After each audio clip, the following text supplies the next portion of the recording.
The courtroom was so silent you could hear the tick of the old clock above the witness stand. Uniformed soldiers filled every available seat, back straight, jaws clenched, eyes burning with disbelief. At the center of it all stood Sergeant Hale, a tomb guard from the 3rd U.S. Infantry Regiment, impossibly still, impossibly calm. A Medal of Honor rested on his chest, earned in a battle most Americans would never hear about. And on the bench sat the man who would become infamous by sunset, Federal Judge Marcus Keller. He leaned forward, glasses low on his nose, expression cold with a kind of arrogance that comes only from power that's gone unchallenged for too long. "Sergeant Hale," he said, each word dripping with disdain, "you are hereby ordered to remove that Medal of Honor, effective immediately." Gasps erupted. A lieutenant rose from his seat. A captain muttered, "He can't do that. He can't." But the judge continued, voice growing harder. "This is a courtroom, not Arlington, and your display of military decoration is disruptive and unnecessary." The attorneys froze. The crowd erupted. Reporters lifted their cameras in disbelief. Yet Sergeant Hale didn't move. Not an inch. His training had forged his stillness into something more than discipline. It was identity. He met Judge Keller's gaze with steady, resolute eyes. "Sir," Hale said quietly, "with respect, this medal was pinned on me by the President. I will not remove it at your request." A dangerous smile crept across the judge's face. He enjoyed the defiance because it gave him an excuse. "Then you leave me no choice," he said, raising the gavel. "Bailiff, enforce the order." But before the gavel struck, a rumble rolled through the courtroom doors. Heavy boots, unified footsteps, a presence like a storm rolling in. Every soldier in the room snapped to attention, because the men entering were not MPs, not bailiffs, not even Army officers. They were members of the Tomb Guard Relief Commander's unit, the elite silent sentinels whose loyalty was beyond question.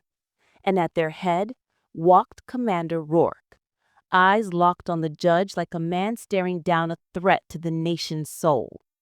He said just 5 words that froze the blood of everyone present. "Judge Keller, you've crossed the line." No one breathed. Judge Keller's gavel hovered in midair as Commander Rourke stepped forward, each footfall echoing like a war drum. The Tomb Guard unit fanned out behind him, 8 men in immaculate ceremonial uniforms, their presence carrying the weight of Arlington itself. The bailiff, suddenly unsure of his authority, lowered his hand from his weapon. Judge Keller forced a smirk. "Commander Rourke, this is a federal courtroom. You and your men are out of line. Stand down immediately." Rourke didn't blink. "Your Honor, this man, Sergeant Hale, is one of only a handful in American history to earn both the Medal of Honor and the right to guard the tomb. That medal is not an accessory. It is a symbol of sacrifices far beyond your understanding." The courtroom murmured. Keller's face tightened. "It is an accessory in my courtroom, and when I issue an order, it will be obeyed." Rourke's jaw flexed. "You issued an illegal order, and you did so for reasons unrelated to law, but very related to your personal grudges." The eyes narrowed. "You dare accuse me?" But Rourke cut him off with the quiet authority of a battlefield commander. "Yes, and I can prove it." A soldier behind Rourke opened a folder, thick with printed emails, recordings, and documents. Rourke continued. "For months, Judge Keller has been seeking cases that would allow him to challenge military traditions and honors, including the Medal of Honor, including the Tomb Guard. Judge Keller's hand trembled for the first time. "That's ridiculous," he stammered. "Circumstantial. None of that is admissible." Rourke stepped closer. "It doesn't need to be admissible. It just needs to be seen." He turned to the packed courtroom. "You all deserve to know why this judge wants to strip a war hero of the highest military honor in the nation." Gasps. Whispers. Camera shutters clicking like gunfire. The judge flared red with anger and panic. "Bailiff," he shouted, "remove them." The bailiff didn't move, because out of the back hallway, two more figures now approached. Not soldiers, not lawyers. Two men in dark suits with silver pins on their lapels. Department of Justice Internal Affairs Division. Every head in the courtroom turned as they stopped beside Commander Rourke. One of them spoke calmly. "Judge Keller, your actions today triggered an automatic review, and we have questions. Many questions." Judge Keller's confidence evaporated, and Sergeant Hale, still standing, motionless, refusing to remove his medal, finally spoke. "Sir, your authority errs where honor begins." The courtroom erupted. The doors shut behind the internal affairs agents, sealing the courtroom in a tense, suffocating silence. Judge Keller slowly sank back into his chair, gripping the armrest like a man clinging to a sinking ship. One of the IA agents, Grant, a tall man with a calm, steady voice, stepped forward. "Your Honor, we've been reviewing your communications for weeks. Today's incident merely accelerated the timeline." Keller swallowed hard. His eyes flicked toward the exit, toward the bailiff, anywhere except toward Sergeant Hale. But there was no escape.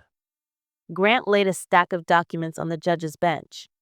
"Emails," he continued, "in which you expressed your belief that the military, quote, carries too much cultural influence and that stripping ceremonial units of their symbols would be a, quote, necessary rebalancing of authority." Reporters gasped. Soldiers muttered under their breath, fists tightening. Keller slammed his hand down. "Taken out of context," he barked.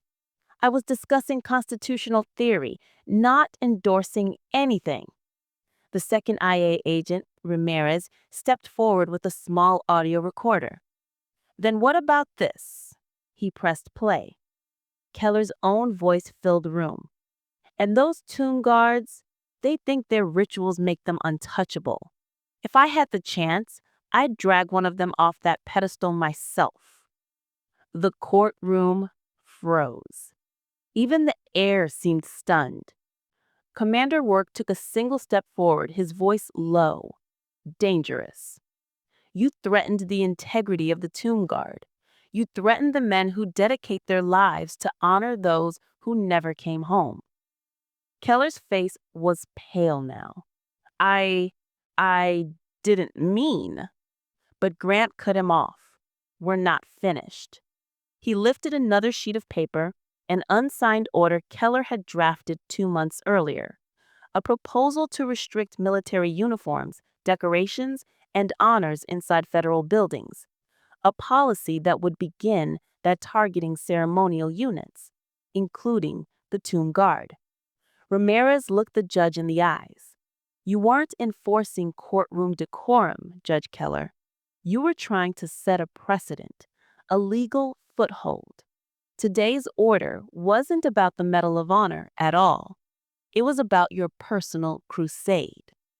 Keller's voice broke. "You can't do this to me. I'm a federal judge." Commander Rourke stepped closer, his shadow falling across the bench. "And Sergeant Hale," he said, turning to the soldiers still standing tall, Medal of Honor gleaming under the courtroom lights, "is a Medal of Honor recipient and a tomb guard. You thought humiliating him would elevate you. Instead, it exposed you." Sergeant Hale didn't move, not blink. He simply said, "My medal was earned in war. Your authority was earned on paper. Only one of those things withstands pressure." The room erupted again, but this time with applause. Judge Keller slammed his gavel desperately. "Order! Order! I will have order!" But the IA agent stepped forward and placed a hand on his shoulder. Ramirez spoke softly. "Marcus Keller, you're coming with us." And for the first time all day, the judge obeyed. Judge Keller's face drained of color as the internal affairs agents placed him in handcuffs. The metallic click echoed across the courtroom like a verdict far louder than any gavel he had ever struck. Soldiers